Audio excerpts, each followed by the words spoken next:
À l'initiative de la dynamique Ponaekolo Samuna Bouala, le dialogue intergénérationnel décentralisé qui arrive à son terme était une occasion propice consacrée à l'autopsie générale des maux qui minent la couche juvénile congolaise dans son ensemble. Du chômage à l'insécurité, la jeunesse congolaise est confrontée au quotidien à plusieurs difficultés qui peuvent avoir des effets néfastes, appelant ainsi à des solutions urgentes.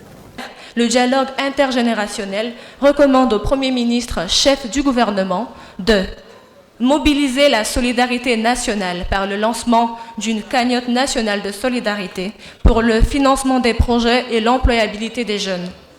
Cette cagnotte pourra être alimentée pendant une année sur la période allant d'août 2024 à août 2025 par 10% des émolutions des compatriotes bénéficiant de plus d'1 million de salaires mensuels, notamment des cadres supérieurs, les membres du gouvernement, des députés, des sénateurs, des préfets, des sous-préfets, des magistrats, des maires, les conseillers du président de la République, des collaborateurs du Premier ministre, les membres des institutions constitutionnelles.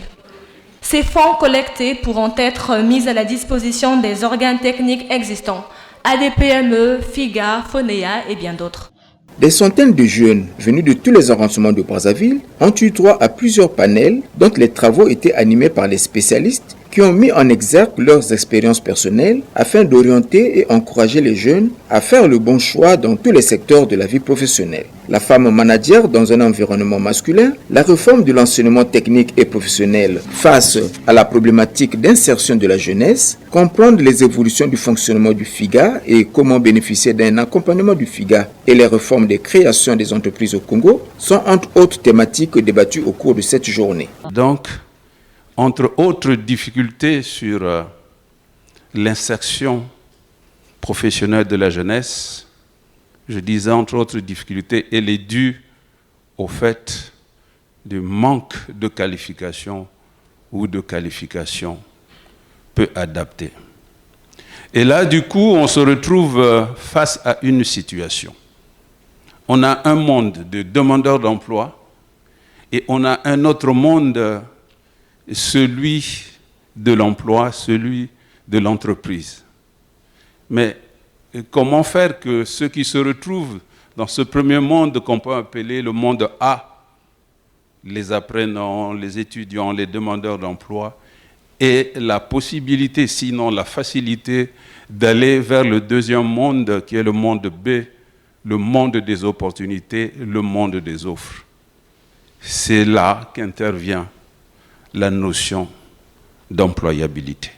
Dans son mot de clôture, le coordonnateur de la dynamique Ponaekolo Samuna Bouala, Dean Elvis Tsalisson Okombi, s'est appuyé sur l'assurance des solutions au problème du chômage des jeunes. L'appel à projet, qui reste encore d'actualité, est l'une des pistes qui peut conduire les jeunes vers l'entrepreneuriat afin d'éradiquer le chômage. Je crois fermement que la solution au problème du chômage des jeunes dans notre pays, c'est l'entrepreneuriat.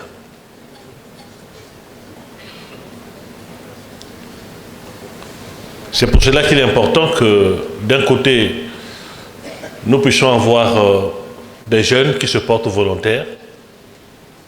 C'est pour cela que nous avons lancé l'appel à projet que vous êtes en train de remplir en ce moment dans la salle. Ensuite, nous partirons vers les organes techniques de l'écosystème qui nous ont donné leur parole de vous accompagner en tant que service technique.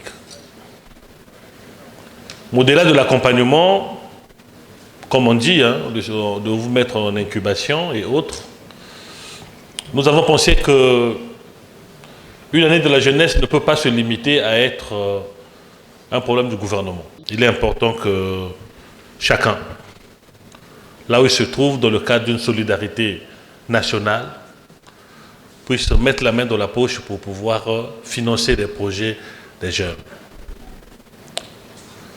C'est pour cela que vous voyez que dans le communiqué final, nous proposons que tous ceux qui, dans ce pays, on en a des centaines de personnes, qui ont des revenus au-delà d'1 million de francs CFA, puissent contribuer pendant une année à 10% de leur salaire pour financer les projets des jeunes.